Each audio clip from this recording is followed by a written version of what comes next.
अस्सलाम वालेकुम, hello friends. Fabric आप देख सकते हैं फैंटी सिल्क का बहुत ही खूबसूरत एम्ब्रॉयडर्ड फैब्रिक है। प्लेन मैंने यहाँ दुपट्टे के लिए लिया है 2.25 से 2.5 मीटर आप ले सकते हैं। एम्ब्रॉयडर्ड फैब्रिक हमारा 5.5 मीटर है और आप बॉटम के लिए भी प्लेन ले सकते हैं। और ये हमने कॉटन की लाइनिंग ली है, ये भी 5.5 मीटर है। तो इसी पर हम इसकी कटिंग करेंगे। तो हम इसको जो ट्रेंड में चल रहा है मसाबा स्टाइल या मधुबाला स्टाइल पैटर्न कह सकते हैं, उसी स्टाइल में हम यहाँ अनारकली बनाएंगे। तो टॉप पार्ट की लेंथ चाहिए हमें रेडी यहाँ पे 14 इंच। तो 15 इंच यानी कि स्विंग अलाउंस लेके मैं यहाँ पे मार्क कर लूँगी। अब यहाँ अपने साइज़ के अकॉर्डिंग मार्किंग करनी है। तो शोल्डर हमारे जितने भी हैं उतने ही रखने हैं 7 इंच। और आर्म होल में जैसे हाफ इंच बढ़ा कर लेते हैं तो 7.5 इंच पे मैंने आर्म होल के लिए मार्क किया है। शोल्डर मैंने हाफ इंच यहाँ पे डाउन कर दी है। अब यहाँ पे हम अपने बस्ट का मार्क करेंगे। तो बस्ट साइज जो है हमारी वो यहाँ पे 41 इंचेस है। राउंड में है ये पूरी गोलाई में। तो 41 का हमें यहाँ पे चौथा भाग लगाना है जो कि हुआ 10.25 इंच। तो इंच स्टेप को इस तरह रखेंगे और 10.25 इंच पे मार्क करेंगे। अब हम वेस्ट लाइन के लिए मार्क करेंगे। तो वेस्ट हमारी 36 इंच है। तो 36 इंच को भी हमें 4 जगह डिवाइड कर लेना है। तो हमारा आएगा 9 इंच। अपने नाप का चौथा भाग लगाना होता है। तो 9 इंच पे मैंने कमर के लिए निशान लगा दिया। 1 इंच हमारा टक्स जाएगा। तो 1 इंच में टक्स के लिए यहाँ पे मार्क कर लूँगी। ये हमारा बैक पार्ट है। इस तरह हम अपने बस्ट वाले निशान को कमर वाले निशान से मिला देंगे। 1.5 इंच यानी कि 1.5 इंच हम सिलाई मार्जिन का लगाएंगे बस्ट में और 1.5 इंच ही हम यहाँ कमर में सिलाई मार्जिन के लिए लगाएंगे। दोनों ही निशानों को स्केल से मिला देंगे। आर्म होल की शेप ड्रॉ करेंगे। तो यहाँ पे जो भी हमारा ये आर्म लेंथ है उसका हम यहाँ पे इस तरह हाफ ले लेते हैं और फिर इसको अपने बस्ट वाले निशान से मिला देते हैं। यहाँ हम वेस्ट का हाफ लेंगे कमर का और यहाँ पे इस तरह मार्क कर लेंगे। अब इस साइड 1 इंच पे मार्क करेंगे और इस वाले निशान को यहाँ मिला देंगे जो ये हमने कमर का आधा लगाया था। और इससे आपके अनारकली के कोने नहीं लटकेंगे। अब जो हमने यहाँ 1 इंच लिया था टक्स के लिए, तो यहाँ पे 4 इंच मैं टक्स की दूरी रख रही हूँ। अगर आपका बस्ट साइज कम है तो यहाँ पे आप 3.5 इंच भी दूरी रख सकते हैं। और टक्स की लेंथ में यहाँ पे 4.25 इंच ले रही हूँ। और जो 1 इंच है उसको दोनों ही तरफ हाफ इंच मार्क कर लेंगे। आप चाहें तो बैक में डार्ट ना डालें, सिंपल भी बना सकते हैं, लेकिन मैं यहाँ पर बैक में भी डार्ट डाल रही हूँ। ये मैंने कई सारी वीडियो में बताया हुआ भी है। अब हम यहाँ नेक लाइन की मार्किंग करेंगे। तो मैं इसकी चौड़ाई 3 इंच रख रही हूँ, आप 3.5 इंच भी रख सकते हैं और गहराई मैंने 3.5 इंच रखी है। आप अपने अकॉर्डिंग डीप नेक भी बना सकते हैं। अब हम इसकी कटिंग कर लेंगे। बैक पार्ट की कटिंग हमने कर ली है। मैं यहाँ पर भी बना देती हूँ, कपड़े को स्ट्रेट कट कर दूंगी। फ्रंट की कटिंग हम पेपर पे करेंगे। तो डबल फोल्ड में मैंने पेपर ले लिया है। तो सबसे पहले हम एक स्ट्रेट लाइन ड्रॉ कर लेंगे और जैसे हमने बैक में लेंथ का मार्क विद मार्जिन किया था ऐसे ही मैं यहाँ पर 15 इंच पे निशान लगा लूंगी लेंथ का। वही मार्किंग हम यहाँ करेंगे। तो शोल्डर हमारे जैसे 7 इंच थे तो 7 इंच पे मार्क लगाएंगे।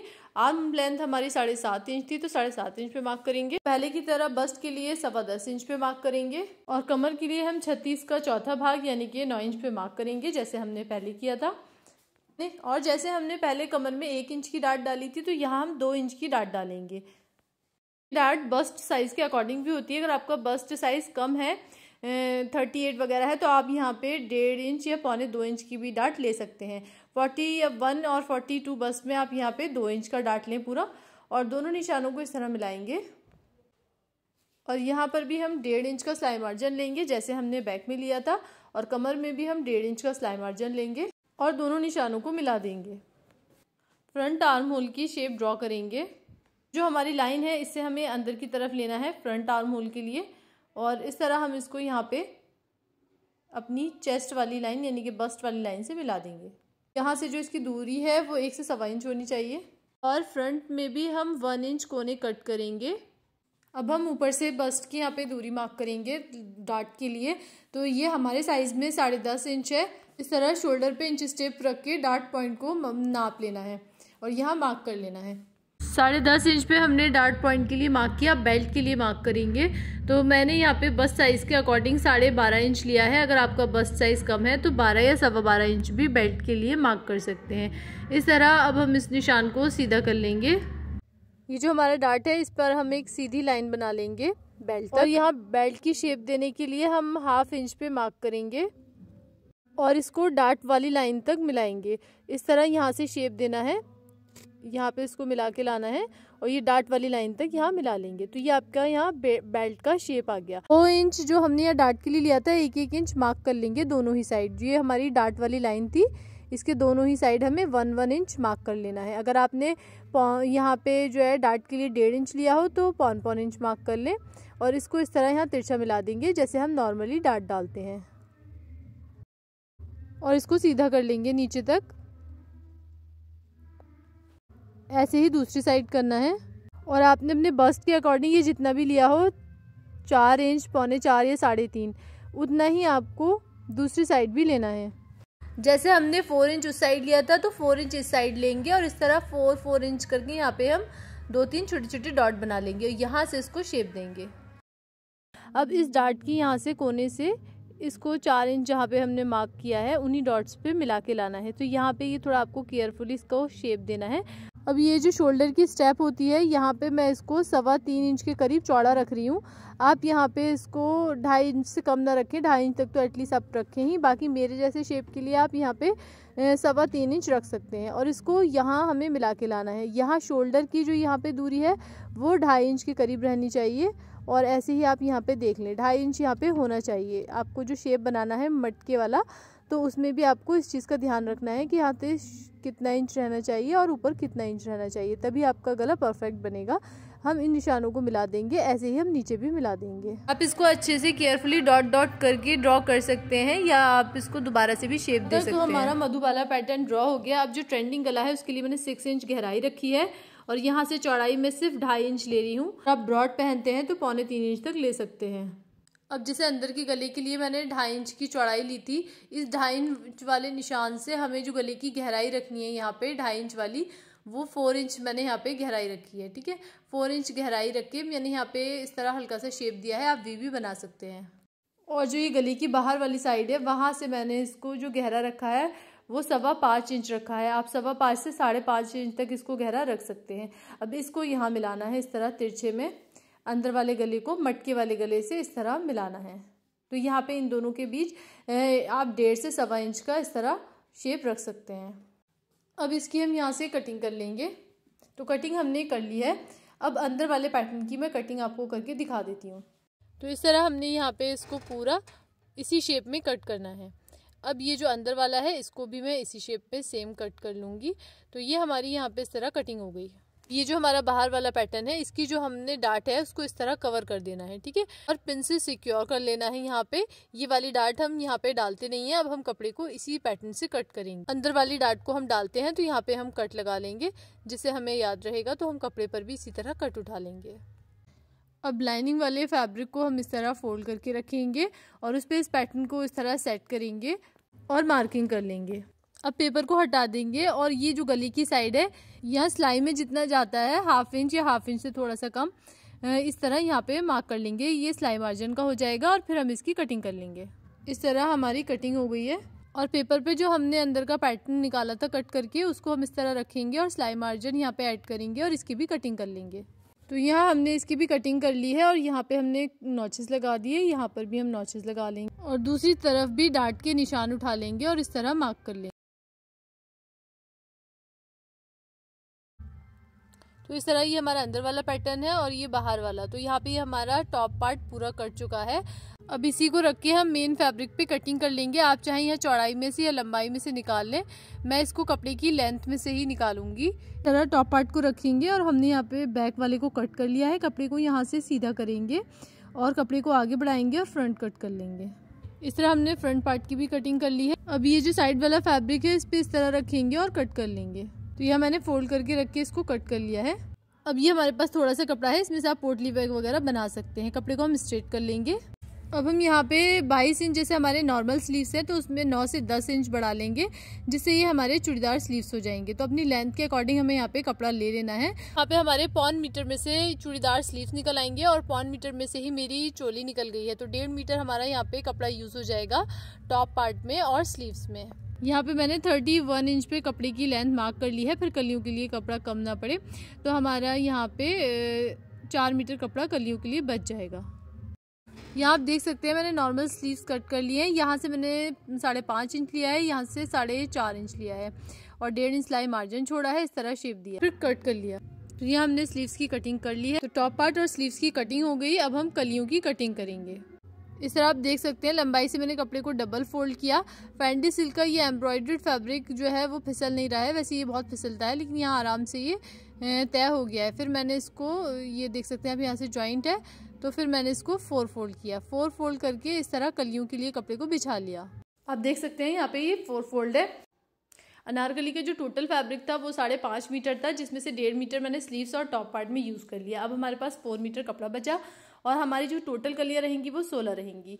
ठीक है, यहाँ तक आपका क्लियर हो गया। तो हमने यहाँ पे फुल लेंथ जो लेनी है वो 50 इंच की लेनी है और यहाँ पे टॉप पार्ट जो है हमारा 14 का हो गया। तो कली की जो अब हमारी लेंथ बची वो 37 बची। हम 1 से 2 इंच सिलाई मार्जिन ले लेंगे। अब वेस्ट राउंड के अकॉर्डिंग कलियों की ऊपर की चौड़ाई निकालेंगे। तो वेस्ट हमारी 36 इंच थी राउंड में, गोलाई में, आप देख सकते हैं। और यहाँ पे हमने इसमें प्लस करना है ये जो हमने 1.5 इंच सिलाई मार्जिन लिया था, तो हो गया हमारा यहाँ पे 6 इंच, क्योंकि ये चारों तरफ रहेगा 1.5 इंच। तो हमारा हो गया वेस्ट राउंड ऑफ 42, ठीक है, विद सिलाई मार्जिन। तो अब 42 को हमें अपनी कलियों में डिवाइड करना है। तो हमारी 16 कलियां हैं, तो उसको 16 से हम डिवाइड कर देंगे। तो 42 को हमने यहाँ पे 16 से डिवाइड किया तो हमारा आया 2.6। तो हम इसको 6 मान लेंगे, जैसे 2.5 इंच और 1 सूत, और कली दोनों ही तरफ से सिलाई में जाती है तो 1 इंच का हम उसमें सिलाई मार्जिन ऐड कर लेंगे। तो हमारा हो गया 3.5 इंच और 1 सूत। साइड में जो एक्स्ट्रा फैब्रिक होता है इससे लुक खराब हो जाती है, तो मैं यहाँ पे 1 इंच के करीब फैब्रिक छोड़ दूंगी और दोनों ही साइड से एक्स्ट्रा प्लेन फैब्रिक को कट कर दूंगी। फोल्ड में फैब्रिक की लेंथ 39 इंचेस है, 1 से 2 इंच हमारा सिलाई मार्जिन चला और कपड़े की चौड़ाई 40 इंचेस है। कली की शेप कट करने के लिए पहले हम यहाँ पे 4 से 5 इंच कपड़े को इस तरह तिरछा कट कर देंगे, जिससे फिर आगे कलियाँ निकलती चली जाएंगी। तो कली की हमें ऊपर से चौड़ाई मिल गई है जो कि 3.5 इंच और 1 सूत है। कपड़े की चौड़ाई में से आइडिया ले लें कि कली की नीचे से चौड़ाई कितनी रहेगी। तो मैं यहाँ पे 12.5 इंच रख रही हूँ कली की नीचे से चौड़ाई, और फिर मैं 3.5 इंच और 1 सूत ले रही हूँ और फिर यहाँ पे हमारा 12.5 इंच बचेगा। तो हमें 4 पैनल लेने हैं, तो आप इस तरह आइडिया लेके और फिर कट कर सकते हैं। कली की शेप देने के लिए जो हमने 5 इंच फैब्रिक एक्स्ट्रा छोड़ा था उसको इस तरह तिरछा मार्क करके कट कर देंगे। ऊपर से मैंने 3.5 इंच मार्क किया हुआ है, यहाँ मैंने 12.5 इंच मार्क किया और इस तरह हम इसको मिलाएंगे और कली की मार्किंग कर लेंगे और इसी शेप पर हम कली की कटिंग कर लेंगे। एक्स्ट्रा फैब्रिक को हटा देंगे और कली को मैं ऊपर से और नीचे से कट कर लूंगी। यहाँ आप देख सकते हैं एक बार में हमारी 4 कलियां कट गई हैं। अब एक कली को उठाएंगे और इसकी डायरेक्शन चेंज कर देंगे। अब चौड़ी साइड मैंने नीचे की तरफ कर दी और पतली साइड मैंने ऊपर की तरफ कर दी। अब हम इसको भी सेम कट कर लेंगे। तो यहाँ पे हमारी दूसरी कली भी कट गई है, इसको भी हम ऊपर और नीचे से सेम कट कर लेंगे। अब फिर एक पैनल को उठाएंगे, अब पतली वाली साइड नीचे की तरफ कर दी और चौड़ी वाली साइड ऊपर की तरफ कर दी। तो यहाँ पे हमारी तीसरी कली भी कट गई है। टोटल हम यहाँ पे 4 कली काटेंगे और एक बार में हमारी 4 कली होंगी, तो 16 पैनल हो जाएंगे। इस साइड का भी हम एक्स्ट्रा फैब्रिक हटा देंगे और ये कली जो हमने जहाँ से उठाई थी हम वहीं रख लेंगे इसको। तो इस तरह हमारी ये कलियाँ कट हो चुकी हैं। 8 पैनल को हम अलग कर लेंगे और एक साथ ज्वाइन कर लेंगे। कॉटन का जो लाइनिंग वाला फैब्रिक था उससे मैंने यहाँ पे अंदर के लिए अम्ब्रेला कट किया है, तो यहाँ पे इसकी विड्थ कम होती है, तो इस तरह जॉइंट्स आए हैं। पार्ट से हम सिलना शुरू करेंगे। तो यहाँ पे लाइनिंग वाले फैब्रिक को मेन फैब्रिक पे रख के इस तरह सिलाई लगा ली। यहाँ मैंने पिन से सिक्योर कर लिया है ताकि ये अच्छे से हमारा स्टिच हो जाए। गले के सेंटर में जो नॉक है तो वहाँ पर भी हमने इसको अच्छे से इस तरह स्टिच कर लिया है। अब अंदर वाले फैब्रिक को कट कर देंगे। अंदर वाले फैब्रिक को कट करने के बाद नॉचेस लगा लेंगे। लाइनिंग वाले फैब्रिक को इस तरह बैक साइड में टर्न कर देंगे और फिर इसको आयरन कर लेंगे। इसमें वर्क वाली लेस लगाना चाह रही थी, मैंने यहाँ पे ये लेस मंगाई थी जो इसमें बिल्कुल भी मैच नहीं हो रही। तो फिर मैंने जो दुपट्टे के लिए एक लेस रखी थी वो इसमें मैच हो रही थी, जो बनने के बाद बहुत ही डिसेंट लगी। तो फिर मैंने इसी लेस को यूज़ किया। तो यहाँ पे इस तरह मैं लेस लगा लूँगी और इस तरह फोल्ड करके कोना बना लेंगे। तो इस तरह हमारी लेस लग गई है। अब इसके अंदर का पैटर्न तैयार करेंगे। तो यहाँ कट से सिलाई लगाएंगे और इस तरह इसमें पूरी दूसरे कट तक सिलाई लगा लेंगे। तो यहाँ पे मैंने इसको उलट लिया है और सीजर से इसके कोने निकाल के एक टॉप स्टिच लगा ली। दुपट्टे के लिए जो प्लेन फैब्रिक था उसमें से मैंने डोरी तैयार कर ली है। अब यहाँ पे हम इस तरह इसमें लेस के साथ इसको अटैच करेंगे। इस तरह इसको सिल के लाएंगे और फोल्ड करके भी आप कोना बना सकते हैं, लेकिन मैं इसका कोना वी वाले गले में जैसे हम बनाते हैं वैसे ही बनाऊंगी। यहाँ पे इस तरह इसको स्टिच कर लूँगी और अंदर के एक्स्ट्रा लेस को कट करके इस तरह इसको हम टर्न करेंगे और इस तरह इसको कंप्लीट कर देंगे। लेस अच्छे से सेट रहे इसलिए मैंने एक स्टिच और लगा ली है। इस तरह लेस लगा के हमने पैटर्न तैयार कर लिया था। अब हम इसमें प्लेट डाल लेंगे। प्लेट हमारी चौड़ी है इसलिए अंदर का फैब्रिक मैंने कट कर दिया है, इस तरह आप देख सकते हैं। परफेक्शन के साथ हमने इसको बना लिया है। अब ये जो हमारा मेन पैटर्न है इसको इस तरह सेंटर से इसके ऊपर रखेंगे। तो यहाँ पे आपने सिलाई मार्जिन को मार्क कर लेना है। तो मैंने यहाँ पे पूरे में ही सिलाई मार्जिन मार्क कर लिया है और फिर पिन से सिक्योर कर लेना है। मैंने यहाँ पे इस तरह स्केल रख के और गले की गहराई को 6 इंच चेक कर लिया है। इस तरह ये बिल्कुल आपका बराबर आएगा। तो हमने इसके ऊपर इस तरह स्टिच लगा लेनी है। तो अगर आपने सही नाप से बनाया होगा तो ईजीली स्टिच हो जाएगा। इस तरह फिर घुमा के और पूरे में इसको स्टिच कर लेना है। यहाँ पे हमारी स्टिचिंग कंप्लीट हो गई है। अब बैक वाला जो है हमारा उसको इस तरह रखेंगे और जितना ये बाहर है एक्स्ट्रा उस पर मैं मार्क कर लूँगी और इस तरह पिन से सिक्योर करके बैक नेक को बना लेंगे और उलट देंगे। तो यहाँ पे मैंने इस तरह इसको टर्न कर लिया है। यहाँ पे मैं अंडरग्राउंड शोल्डर जॉइंट करूँगी, आप अपनी चॉइस से कर सकते हैं। शोल्डर जॉइंट करने के बाद बैक में भी मैं यहाँ पे डार्ट डाल लूँगी। बैक डार्ट हमने डाल ली है। इस तरह हमारा ये पैटर्न तैयार हो गया है। दोनों ही साइड फिटिंग की सिलाइयाँ लगा लेंगे। अब हम नीचे का पैटर्न तैयार करेंगे। सेंटर में मैंने मार्क कर लिया। कमर हमारी 36 इंच है तो दोनों ही साइड 9-9 इंच पे यहाँ पे हम इस तरह मार्क कर। राउंड में हमारी कमर आ गई है। साइड की सिलाइयाँ लगाने के बाद कलियाँ जोड़ना मैंने बहुत सारी वीडियो में बताया है। यहाँ पर हमने 8 कलियाँ जोड़ ली हैं। घेर आप देख सकते हैं, इसका फ्लेयर काफ़ी अच्छा आया है। और यहाँ पे हमने 8 कलियाँ और जोड़ ली हैं। दोनों को इस तरह रख के साइड की सिलाइयाँ लगा लेंगे। साइड की सिलाइयाँ लग चुकी हैं। अब हम अपना अम्ब्रेला वाला पैटर्न लेंगे और इसके अंदर इस तरह करेंगे और यहाँ राउंड में सिलाई लगा लेंगे। सो हमारे दोनों पैटर्न यहाँ पे तैयार हो गए हैं। अब राउंड में इसको स्टिच कर लेंगे। कमर से मैंने जॉइन कर लिया था, नीचे के अम्ब्रेला में भी स्टिच लगा ली थी। अब ये जो ऊपर का कली वाला पैटर्न है इसमें हम यहाँ पे ये शिमर वाला कुछ फैब्रिक आता है करके जो फॉल के लिए मिलता है, आप ले सकते हैं, ये लगाएंगे हम। और इसके अंदर मैं दूंगी ये सॉफ्ट वाला फ्यूज़न पेपर, इसकी स्ट्रिप कट कर लूँगी और यहाँ पे मैं इसमें लेस दे रही हूँ। तो लेस हमारी बहुत ही खूबसूरत है। ये सब सामान थोड़ा लेट आया था तो इसलिए मैं वीडियो के स्टार्ट में दिखा नहीं पाई आपको।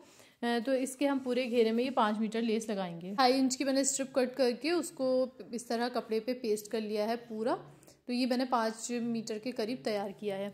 दोनों ही तरफ 1/2 इंच का मैंने सिलाई मार्जिन छोड़ा है। अब हम इसमें डार्ट डाल लेंगे। इससे ये होगा कि फिर प्लेट ऊपर नहीं आएगी, लुक जो है ज़्यादा अच्छा आता है इससे। तो यहाँ पे मैंने 10 इंच के गैप से प्लेट डाल ली है। अगर मुझे ज़रूरत लगेगी तो फिर मैं और डाल लूँगी। अब हम घेरे में इसको लगाना स्टार्ट करते हैं। तो इस तरह मैं इसको लेस को रखूँगी मेन फैब्रिक पे और फिर इसके ऊपर ये हमने जो शिमर वाले फैब्रिक की स्ट्रिप तैयार की है वो रखूँगी और फिर यहाँ पे हम इस तरह सिलाई लगा लेंगे। नीचे की सिलाई हमारी कंप्लीट हो गई है। अब ऊपर इस तरह फोल्ड करके और यहाँ पे बिल्कुल किनारी किनारी सिलाई चला लेंगे। यहाँ की सिलाई भी कंप्लीट हो गई है। ये इस तरह हम इसको लॉक कर लेंगे। तो इस तरह आप लेस देख सकते हैं, बहुत ही खूबसूरत ये टसल्स वाली लेस है और यहाँ पे ये फिनिशिंग के साथ हमने इसको बनाया है पूरा। जो स्लीव्स की फिटिंग थी वो रेडी होने के बाद 3.5 से 4 इंच ही बची। एक चटकनी के साथ मैंने इसको बनाया है और राउंड में स्लीव्स अटैच कर लेंगे। स्लीव्स हमने अटैच कर लिए हैं तो मैं इसको वेयरिंग लुक दिखा देती हूँ। गला बिल्कुल भी डीप नहीं है और बहुत ही अच्छी फिटिंग के साथ ये हमारी ड्रेस बनी है। अभी इसका दुपट्टा और इसका बॉटम मैंने नहीं बनाया है, मैं इसके साथ ट्राउज़र बनाऊंगी। आप चाहें तो प्लाजो या फिर स्कर्ट के साथ भी वेयर कर सकते हैं। बहुत ही खूबसूरत इसका कलर है। कैमरे में मतलब 50% भी नहीं आया है। शायद आपको मार्केट में इस कलर ऐसा कोई कलर दिख जाए तो समझ में आए। अगर वीडियो पसंद आई हो तो प्लीज़ वीडियो को लाइक करें, शेयर करें एंड सब्सक्राइब करें मेरे चैनल को। इसी तरह की और वीडियोस के लिए लेस भी आप देख सकते हैं पल्टी के साथ, बहुत ही खूबसूरती से ये बना है। Thanks for watching the video.